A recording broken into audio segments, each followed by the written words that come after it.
Სოცავი ოკუპაცია გრძელდება ქარელის რაიონის სოფელ ღოღეთთან 150 მეტრი მიწა საქართველოს არაკონტროლირება ტერიტორიაზე მას შემდეგ მოხდა, რაც რუსმა სამხედროებმა წითლად შეღებილი ვოძების ჩასმა და მათ უყლართების გავლება დაიწყეს. ფაქტის შესახებ განცხადება შინაგან საქმეთა სამინისტროს ანალიტიკური დეპარტამენტის უფროსმა გააკეთა.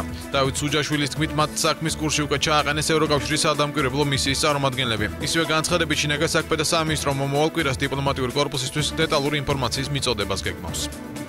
ღოღეთთან დაახლოებით 150 მეტრის სიგრძით არის დასობილი წითლად შეღებილი ვოძები, რომელზეც შემდგომაც ხდება მავთუყლარდების ინსტალაცია.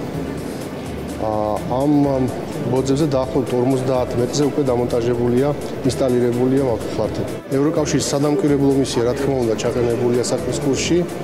თქვენ ალბათ იცით, რომ ევროკავშირის სადამკვირვებლო მისია ჩვენ ქვედანაყოფებთან ერთად პატრულებს აღნიშნულ რეგიონში, ალბათ უფრო ხილვადობისთვისაა გათვალისწინებული ეს მომენტი და ფსიქოლოგიური ზეწოლისთვის.